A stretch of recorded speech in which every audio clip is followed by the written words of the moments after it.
कहानी की शुरुआत में हम एक रेस्टोरेंट में बहुत सारे लोगों को मरा हुआ देख पाते हैं। आखिर यहाँ पर ऐसा क्या हुआ जिसकी वजह से ये सारे लोग मर गए। इसलिए कहानी जाती है एक दिन पहले यानी कि पास्ट में। मूवी में हम नैन्सी नाम की एक लड़की को देख पाते हैं जो कि अब यहाँ पर प्रेगनेंसी टेस्ट कर रही थी और उसका रिजल्ट पॉजिटिव आता है, जिसकी वजह से वो बहुत ज्यादा डर गई थी क्योंकि उसकी अभी शादी भी नहीं हुई थी और ये सब उसका कोई प्लान भी नहीं था। टेंशन में नैन्सी अपने डैड को कॉल करती है और उनके रेस्टोरेंट में जाती है जहां वो खुद भी एक मैनेजर के तौर पर काम करती थी। रास्ते में उसकी गाड़ी का पेट्रोल खत्म हो जाता है तो बाकी का रास्ता वो पैदल तय करने का ही फैसला लेती है। यहाँ पर तभी उसे साइकिल पे बॉबी नाम का एक लड़का मिलता है जो कि उसकी ही रेस्टोरेंट का एक एम्प्लॉय था। ये लड़का नैन्सी को लिफ्ट देता है और ये लोग होटल पहुंच जाते हैं। होटल में पहुंचते ही नैन्सी के डैड उसे बताते हैं कि आज रात को तुम्हें ही होटल पूरा संभालना होगा क्योंकि मुझे एक मीटिंग में जाना है। नैन्सी हाँ कह देती है क्योंकि ऐसे ऐसा लग रहा था कि वो सब कुछ मैनेज कर सकती है। उसके डैड ने उसे बताया कि तुम्हारी मदद के लिए मैंने जैक को यहाँ पर रोक लिया है। ये सुनकर नैन्सी को बहुत ज्यादा गुस्सा आ जाता है। जैक को वो बिल्कुल भी पसंद नहीं करती थी। वो अपने डैड से रिक्वेस्ट करती है कि आप यहाँ पर बॉबी को रोक लो प्लीज, लेकिन उसके डैड कहता है कि मैंने तो पहले ही जुबान दे दी है जैक को। इसके लिए अब नैन्सी अपने डैड के ऑफिस से बाहर आ जाती है। तभी उसे अचानक से वॉमिटिंग होने लगती है, इसलिए वो होटल से ही बाहर निकल जाती है जहां सिगरेट पीने के लिए जैक यहाँ पर रुका था। उसकी ऐसी हालत देखकर वो समझ गया था कि नैन्सी तो प्रेग्नेंट है। वो उससे पूछता है कि क्या ये सब चीजें तुम्हारे डैड को पता है।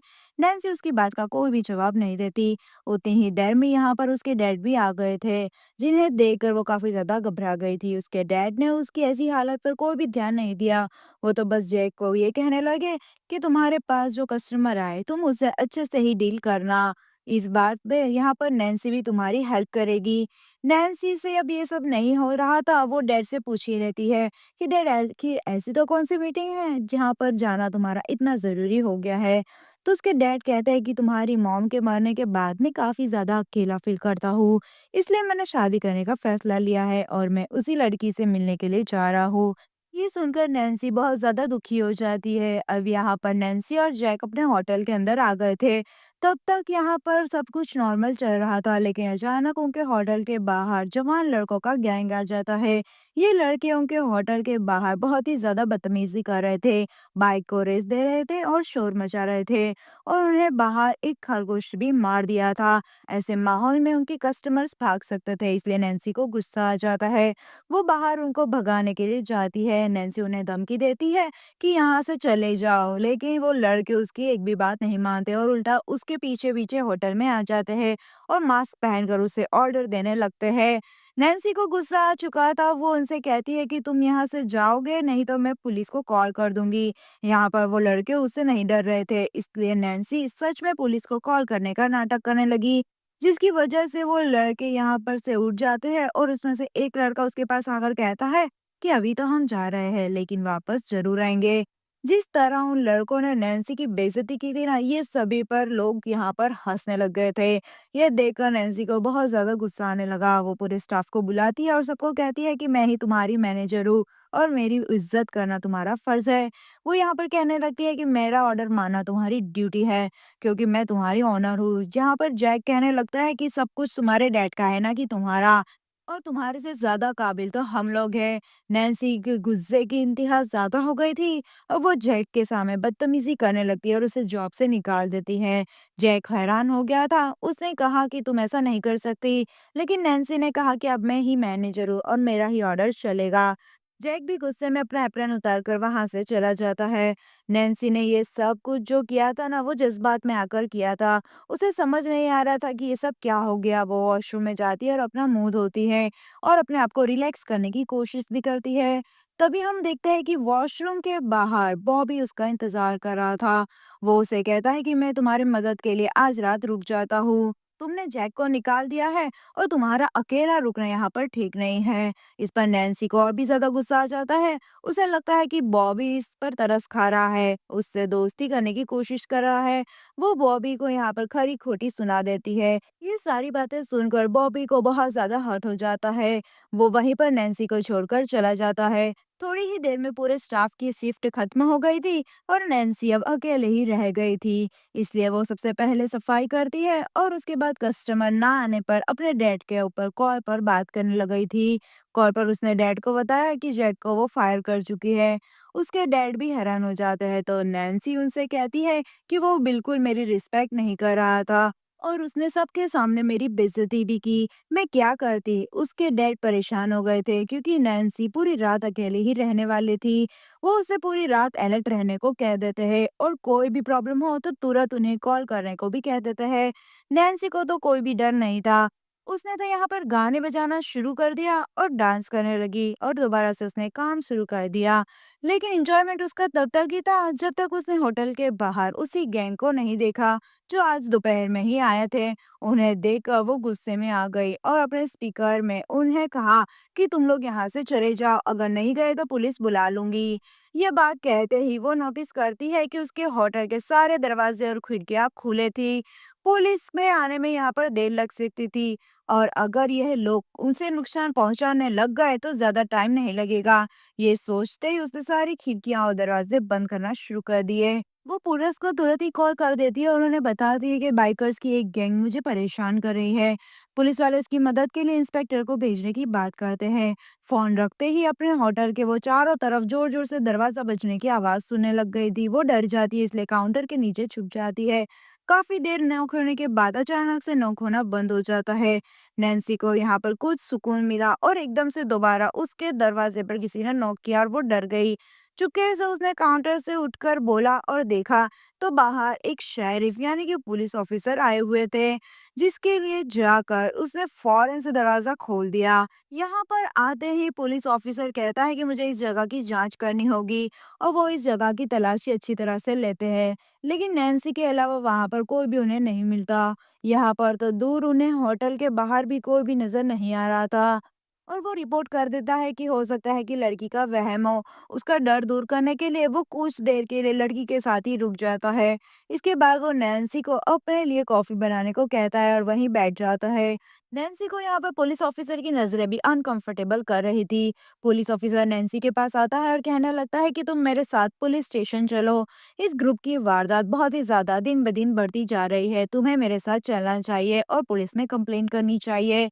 तभी वो उसे लेकर जा रहा था कि एकदम से पीछे से उसी गैंग के लड़कों ने आकर शेरिफ के ऊपर हमला कर दिया और कुछ ही देर में उसे जान से मार दिया। नैन्सी ये देखकर बहुत ही ज्यादा घबरा जाती है।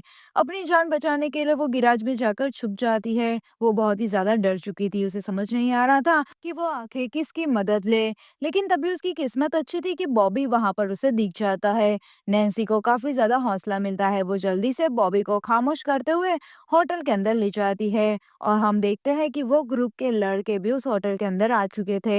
यहाँ पर नैन्सी ने अपनी दोस्त को भी मैसेज कर दिया था और मदद के लिए बुला ही लिया था। अब इससे पहले कि वो दोनों वहां से जा पाते, यहाँ पर गैंग के मेंबर्स आकर उन दोनों को पकड़ लेते हैं और उन्हें बांध देते हैं। नैन्सी के सामने ही उसकी गाड़ी की चाबी थी, लेकिन उसके हाथ बंद होने की वजह से वो उसे उठा नहीं पा रही थी। एक बंदा नैन्सी के मुंह और हाथों पर टेप लगाकर उसे एक कमरे में बंद कर लेता है, जहाँ पर नैन्सी अपने हाथों को छुड़वाने में कामयाब हो जाती है। वो बहुत ज़्यादा डरी हुई थी और अपनी जान बचाने के लिए वो अपने पास मौजूद एक नाइफ को उठाकर बैग से यहाँ पर वो आदमी को पीछे से ही स्टैब कर देती है, जिससे वो लड़का वहीं पर खत्म हो जाता है। और नैन्सी उसका मास्क हटाकर देखती है तो वो और भी ज़्यादा शॉक हो जाती है, क्योंकि वो लड़का और कोई नहीं बल्कि उसकी ही होटल में काम करने वाला एक एम्प्लॉय था। कुछ ही देर में वो वहाँ पर देखती है कि बॉबी के हाथ भी खुले थे और वो उस रूम में आ रहा था। वो समझ गई कि बॉबी भी इन लोगों के साथ ही मिला हुआ है और ये लोग इस टाइम पहले वाला गैंग नहीं है बल्कि इसके होटल में ही काम करने वाले लोग हैं। वो लोग सभी इससे बदला लेने के लिए इस टाइम यहाँ पर आए थे। बॉबी जो कि उसका दोस्त था वो भी इनकी गैंग में शामिल हो गया था। उसने बॉबी की भी बेइज्जती की थी। अब ये लोग यहाँ पर क्या कर रहे थे ये जानने के लिए कहानी फ्लैशबैक में जाती है। हम जैक को देख पाते हैं जो कि अपनी नौकरी जाने की वजह से बहुत ही ज्यादा गुस्से में था। वो किसी भी सूरत में अब भी यहाँ पर नैन्सी से बदला लेना चाहता था। वो सारे ही कलीग्स को घर ड्रॉप करने के बाद पीट को लेकर उन यंगस्टर के ग्रुप के पास चला जाता है जो कि दोपहर में होटल में आ गए थे बाहर। यहाँ पर जाते ही वो अपना चाकू निकालता है और गैंग के एक बंदे को जख्मी कर देता है, जिससे वो गैंग के यंगस्टर्स काफी ज्यादा डर गए थे। फिर जैक ने यहाँ पर गाना चलाया और सबको अपने इशारे पे नचाया भी। जिसके बाद यहाँ जैक ने पेट को गन पकड़ा दी और उन लड़कों को मारने को कहा, लेकिन पीट ये काम नहीं कर पाया। तभी लड़कों को भागने का मौका मिल गया और वो लोग वहां से भाग गए। जिसके बाद जैक ने पेट से शाम को रेस्टोरेंट में मिलने को कहा। लड़कों के वहां भाग जाने के बाद वो लड़कों के मास्क और कपड़े लेकर वो लोग वहां से निकल जाते हैं। रात में यहाँ पर वो लोग बाकी के सारे कलीग से मिलता है और सबको ये कहता है कि मैं जानता हूँ नैन्सी ने तुम सबको बहुत ज्यादा हर्ट किया है और वो बहुत ही बुरी मैनेजर है। अगर तुम उससे बदला लेना चाहते हो तो मेरा साथ दो। अब यहाँ पर यहाँ नैन्सी को ये सब सुनने के बाद और भी ज्यादा गुस्सा आ जाता है और वो जान जाती है कि ये सब कुछ भी हो रहा है ना, ये सब के पीछे मास्टरमाइंड जैक ही था। बॉबी इसलिए जैक के प्लान में शामिल हुआ क्योंकि उसे ऐसा लग रहा था कि जैक ज्यादा से ज्यादा नैन्सी को डराएगा ही, उसे कोई नुकसान नहीं पहुंचाएगा। पहले तो ये लोग नैन्सी को डराने लगे और जब नैन्सी ने सचमुच में पुलिस ऑफिसर को कॉल कर दिया तो ये सारे लोग डर गए कि कहीं हमें पकड़ा ना जाए। इसलिए अपने आप को बचाने के लिए इन लोगों ने पुलिस ऑफिसर को ही खत्म कर दिया। इस टाइम बॉबी जैक के इस प्लान से बाहर हो गया और अपना मास्क उतार दिया और नैन्सी की मदद के लिए चला गया, क्योंकि उसे कहीं ना कहीं नैन्सी से हमदर्दी जो थी वो उसे पसंद भी करता था। कहानी प्रेजेंट में आ जाती है जहाँ नैन्सी ये सब सुनकर बहुत ज्यादा गुस्से में थी। इस टाइम पे पीट जिसके ऊपर नैन्सी ने हमला किया था ना, वो काफी ज्यादा जख्मी था। ये लोग उससे उठाकर होटल के अंदर ले जाते हैं। ये सब प्लान कर रहे थे कि पीट की जान बचाने के लिए वो किसकी मदद ले। वहीं दूसरी ओर बॉबी को नैन्सी की कार की चाबियां मिल जाती है, जिसे उठाकर वो रख लेता है। जैक को एक आदमी आकर बताता है कि यहाँ पर से नैन्सी भाग गई है। ये सुनकर जैक गुस्से में आ जाता है और वो बॉबी से ही नैन्सी को पकड़ने के लिए कह देता है, लेकिन बॉबी ने उल्टा जैक पर ही हमला कर दिया, जिससे जैक ने भी पलटवार किया और बॉबी को ढेर कर दिया। तो वहीं दूसरी ओर नैन्सी के डैड उसे कॉल करते थे, लेकिन होटल में कोई भी कॉल पिक नहीं कर रहा था। वहीं नैन्सी के पीछे वो आदमी उसे पकड़ने के लिए आता है तो नैन्सी छुप रही थी और मौका देखते ही उसने उल्टा ही खौलता हुआ पानी यहाँ पर उसके ऊपर डाल दिया और वो तड़पते हुए वही आदमी खत्म हो गया। दूसरी ओर नैन्सी की दोस्त वहां जाती है, जिसको नैन्सी ने ही मैसेज करके बुलाया था। उसकी दोस्त ये सब देखती है तो वहां से भाग निकलती है। तो वहीं बॉबी जिसके अंदर थोड़ी सी जान बची हुई थी वो नैन्सी को उसकी कार की चाबियां दे देता है। नैन्सी तुरंत ही चाबी लेकर वहां से बाहर निकल जाती है, लेकिन तभी पीछे से जैक आ जाता है और नैन्सी के पेट में स्टैब कर देता है और उसे अंदर ले जाता है। इस वक्त उसे ऐसा लग रहा था कि सारे ही लोग मारे जा चुके हैं। जैक अपने कपड़े उतार देता है और पुलिस को कॉल कर देता है और सारा इल्जाम नैन्सी पर लगा देता है। जैक यहाँ पर देश को छोड़ देना चाहता था, वो भागने की फिराक में था। तो वहीं हम दूसरी ओर देख पाते हैं कि यहाँ जो नैन्सी थी ना, उसके जिस्म में अभी भी जान बाकी थी। वो अपने पेट में से चाकू बाहर निकाल लेती है और जैसे तैसे कर कर उठ खड़ी होती है और अब उसके अंदर बदले की आग थी। वो कार की चाबियां लेकर जैक के घर पर पहुंच जाती है। जैक को कोई अंदाजा नहीं था कि कोई बच गया होगा। तभी डोर नॉक होता है और नैन्सी पीछे से आकर जैक के गले में ही चाकू से स्टैब कर देती है और उसे तड़पा कर खत्म कर देती है। नैन्सी में भी इतनी ताकत नहीं बची थी कि वो ज्यादा दूर चल सके, वो नीचे गिर जाती है। यहाँ पर तभी नैन्सी के डैड उसे ढूंढते हुए वहां पहुंच जाते हैं और उसे हॉस्पिटल में कॉल कर देते हैं। नैन्सी अपने डैड को अपनी प्रेगनेंसी की न्यूज देती है और तभी ये मूवी इसी एंडिंग के साथ खत्म होती है। कैसी लगी आपको ये मूवी की कहानी, मुझे प्लीज कमेंट में जरूर बताना। वीडियो पसंद आए तो उसे लाइक करो, चैनल पर नए हो तो सब्सक्राइब करो। मिलते हैं नेक्स्ट वीडियो के एक्सप्लेनेशन में, तब तक अपना ध्यान रखिए। Bye bye.